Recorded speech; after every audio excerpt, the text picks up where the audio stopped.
Let's start with one of our developing stories tonight. Firefighters battling a blaze at a factory on Sea Cow Lake Road. That's in Durban North. Paramedics say that the blaze began at around 3 p.m. this afternoon.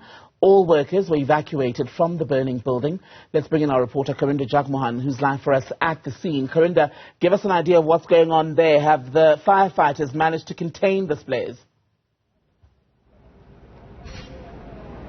Certainly, good evening to you. Well, as you can see, my colleague Gifton Kosi showing you, the firefighters have managed to contain the blaze. Fortunately so, because the area we're in, Sea Cow Lake, is surrounded by factories, some of them actually using fuel around us, and so it was important to quickly ensure that this fire could be contained. Right now, as you see, the flames have died down. The inferno that was inside the building also completely died down with the help of the firefighters, and we see now some of the tenants watching over. As you can see, some in a bit of an emotional state, but what we have also realized is that the tenants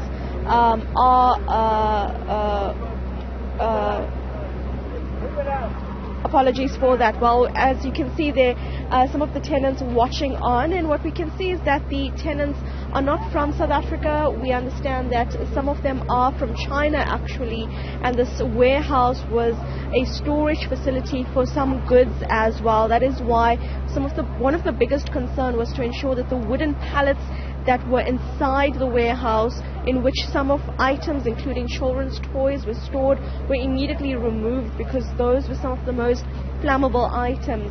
We spoke to the owner of the actual warehouse, and he said that while the tenant will have to say what the cost is with regards to the materials lost, the damage to the actual structure could amount to millions. And as Gift shows you, the top of the structure completely caved in. In fact, firefighters were really focusing on that area where much of the flames were billowing out, and that is why you see this black smoke thick in the air across Durban North today.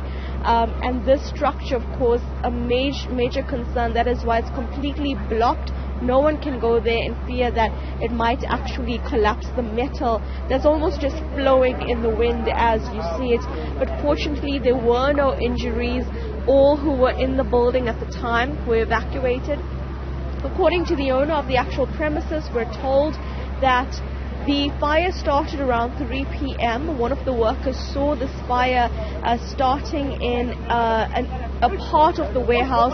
They tried to use a fire extinguisher, a small one, but unfortunately that did not work.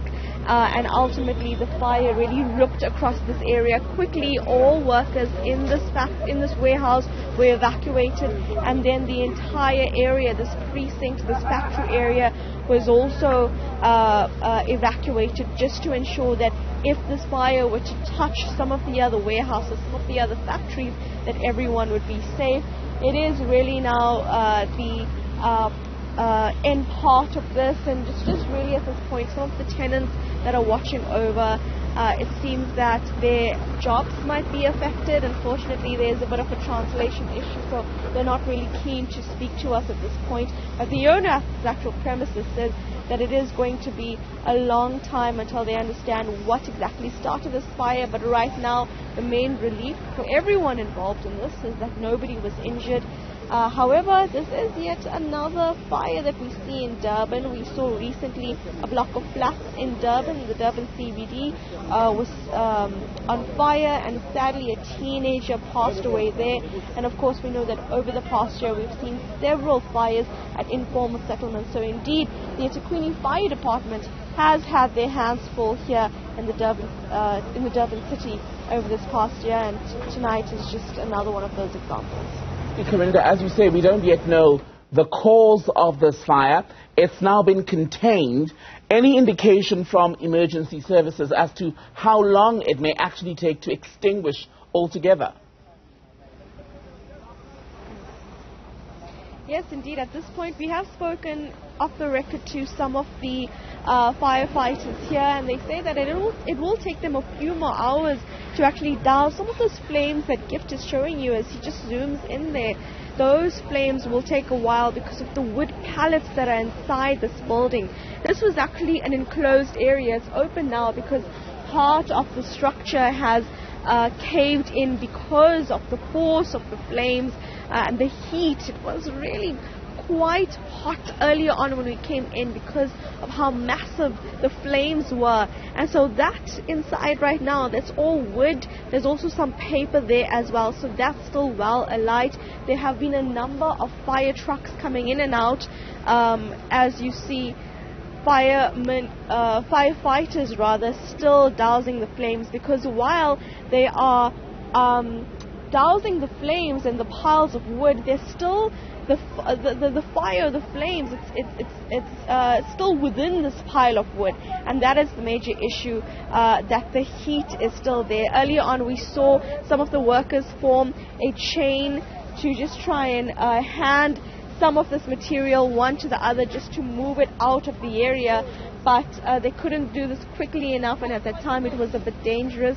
But it seems like the tenants might just stay here for the remainder of this evening just to watch as this unfolds. And of course their concern right now is their jobs going into the rest of the week, and of course at this time the festive season, but it's unclear exactly where the actual tenant is at this moment. There's a group of people standing here, and so that main concern is really that portion of the building right now. That is the only portion set alight, and so it might take a few more hours, perhaps maybe another fire truck as well to come in and assist with what is happening right now. Fortunately, the smoke has also really subsided, and it seems like the firefighters have well attended to the scene. I think I do see one of the commanders.